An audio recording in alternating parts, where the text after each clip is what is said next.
first. I can. As you know, Minister, Section 34 of the Wildlife Act 1976 says that an individual coursing club may hold no more than one trial session, but that in exceptional circumstances may apply to hold a second day's trial. Now, what are those circumstances?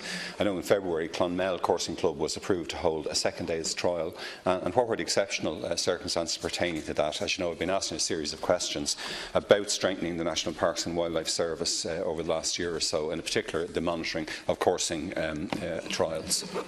Minister.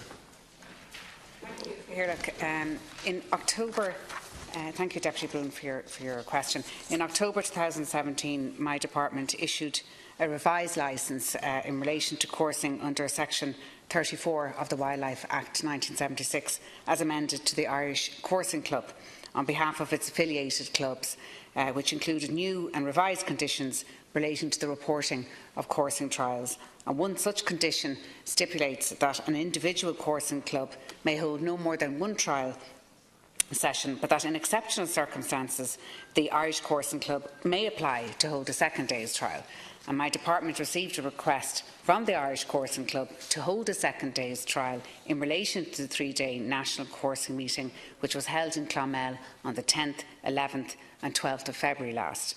And in granting the request for a second day's trial, my department took into account the fact that the national coursing meeting in Clonmel is the largest coursing meeting held during the season, with some 160 hares run during the three-day meeting.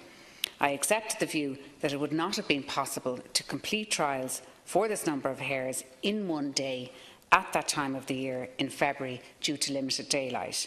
And in addition, taking account of safety and welfare reasons, it was considered that a second day's trial was needed in order to promote the familiarisation of hares with the field and with the most direct route to the escape.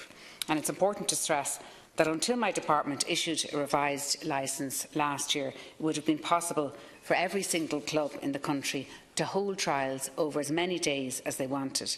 And Clonmel was the only application that my department received for a second day's trial since the licence to the Irish Coursing Club was amended in October last year, and the current 2017-18 coursing season ended on the 28th of February last. Thank you, Minister. Deputy Broughan.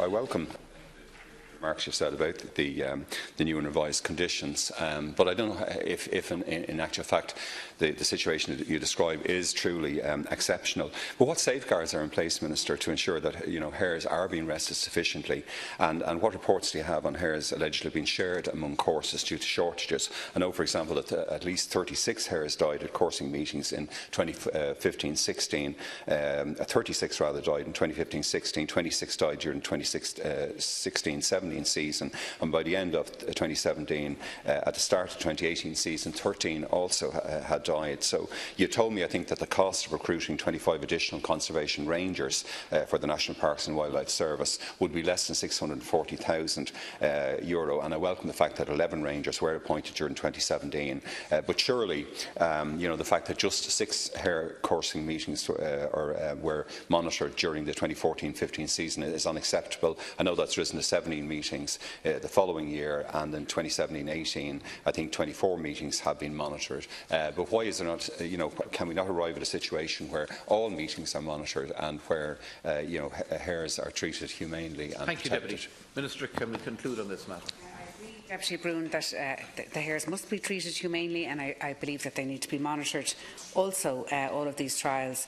And in order to familiarise hares with the layout of the coursing field and the location of the escape in advance of coursing meetings, hares in the hare park, in the enclosure where they are kept prior to the start of the coursing meeting, will have access for some time to the coursing field. And in addition, it's normal practice for some coursing clubs to train hares in advance of coursing meetings by holding trials, which are essentially preparation runs for the hares being pursued by 2 dogs along the actual coursing field. And it is my understanding that some 27 coursing events out of some 60 meetings were monitored by officials of my department during the 2017 and 18 season, which ended on the 28th of February this year, including trials. And during the 2016-2017 season, there were a total of 17 coursing events monitored by my department. In relation to regional staff, the regional staff of the National Parks and Wildlife Service of my department attend coursing meetings as resources allow to monitor compliance with the conditions of the licences, and such staff perform a wide variety of functions relating to management of national parks, the conservation of habitats, the protection of protected species and the enforcement of legislation under national and EU law.